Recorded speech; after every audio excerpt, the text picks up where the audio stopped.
I want people to learn that there is a game for them out there. There is a game that touches them in a way that maybe you want a really big intellectual challenge. There is a game for you. Maybe you want to get together with a group of 20 friends and make fun of each other and call each other names and make silly jokes. There is a game for you out there. I'm James Hudson, and this is Starting Roll, where we bring creators and players from tabletop gaming and across entertainment to hear their stories about how board games influence their past, present, and future. Board games can change your life, and we're going to discover the many stories that prove it.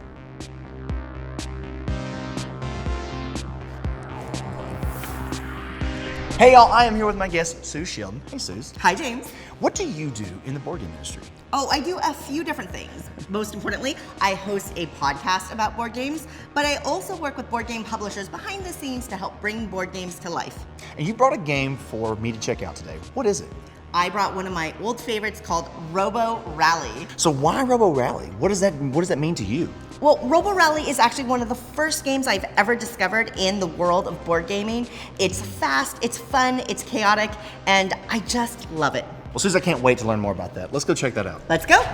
Suze, this is Robo Rally. This is Robo Rally. The one and only.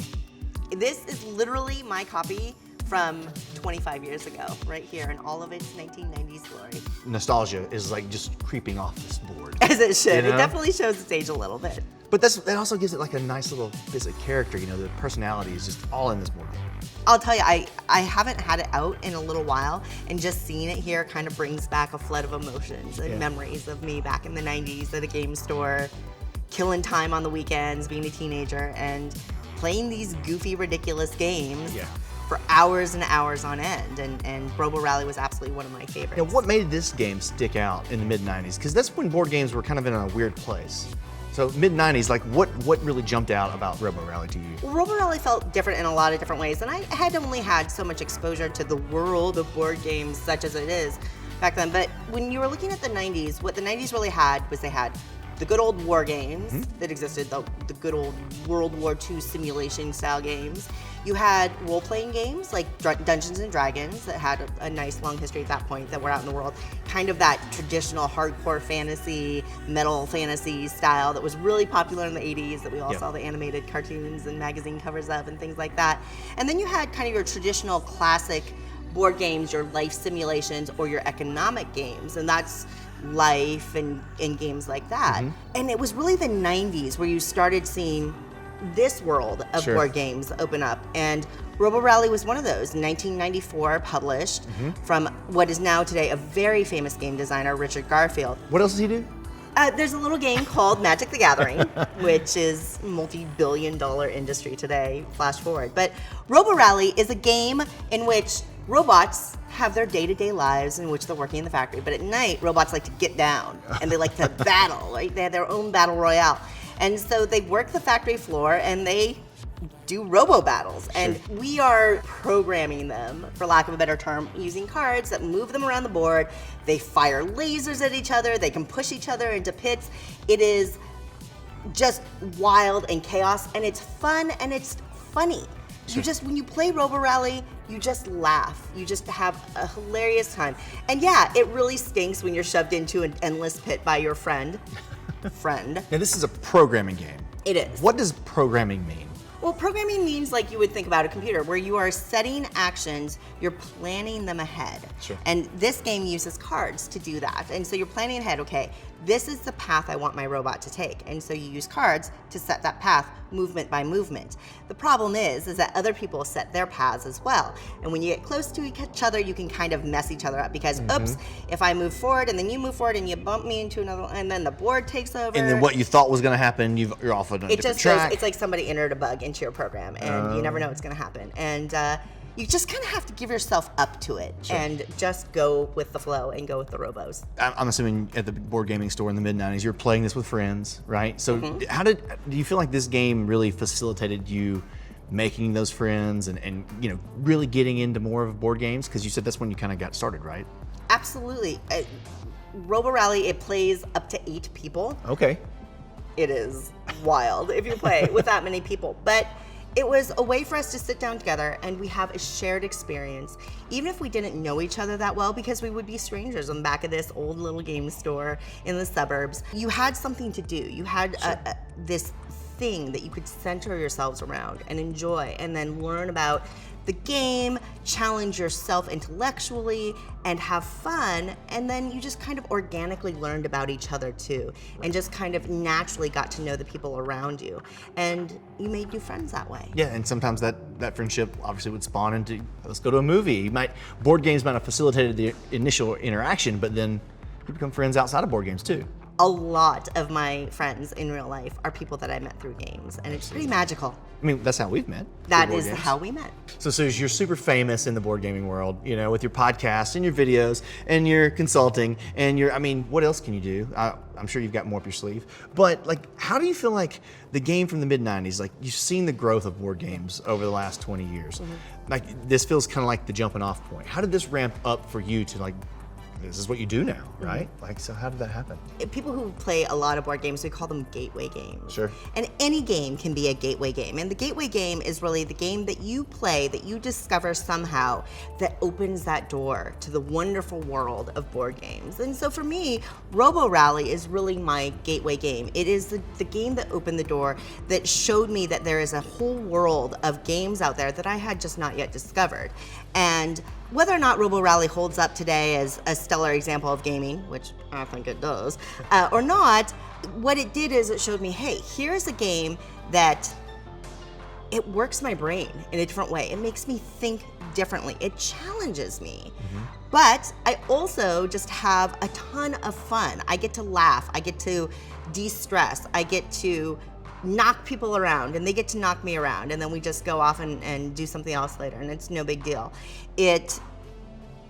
Robo Rally is a game that really encompasses a spirit of fun and play that I think is so important to the world, to anybody today. It's almost trite to quote George Bernard Shaw, right? But George Bernard Shaw has that really famous quote, something that I'm gonna mess up, but something to the effect of, you don't stop playing because you grow old. You grow old because you stop playing. Mm-hmm. And that is why board games are so important to me, and why I think they're so important to everybody, and the value that they add. You play, you have fun, you have an experience, but there are so many different games. There's a game out there for everyone. Yep. And if I were to say I have a mission through whatever I do in board games, I want to tell people, I want people to learn that there is a game for them out there. Mm-hmm. There is a game that touches them in a way that maybe you want a really big intellectual challenge. There is a game for you. Mm-hmm. Maybe you just need time to relax and do something kind of quiet on your own. Guess what? There's a game for you. Sure. Maybe you want to get together with a group of 20 friends and make fun of each other and call each other names and make silly jokes. There is a game for you out there. Sure. And that is a unique place that I think games and board games specifically can take up in our lives. We just need people to discover them. So would you say if someone's tried a board game and they had a bad experience, you would just encourage them to keep trying some more board games, right? Because there's other different types of games. There's probably something that's gonna that's gonna check the box for them. I think a lot of us can relate to the idea of being a kid and having that Uncle Ned that used to crush you in Trivial Pursuit and make fun of you, and you cry because your feelings are hurt, and that's awful, and we don't want you to have that.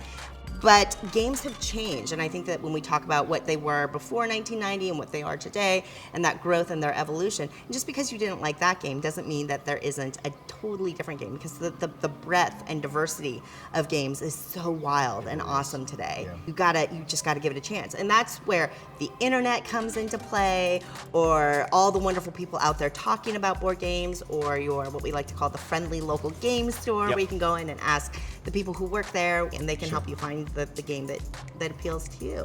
I always tell a story that I had where we sat down, we put out back in Tuscaloosa, where I'm originally from. We were trying to start a board game night, and we put it into the Meetup app. And to my surprise, these elderly, retired ladies came in to play board games with us. And it was great because I whipped out Avenue, which is just a little, the little pad game where you draw do lines the cards and you make paths. And you make paths. And we talked about their grandkids, and it facilitated generations apart, people just hanging out for a couple hours, drinking coffee and playing games. Mm-hmm. And really, board games can facilitate that. No matter whether you're from Tuscaloosa, or whether you're from Saratoga, or whether you're 78 or 7, you can have this experience together and have fun together and get to know each other and get to know the game and feel like you've had something shared.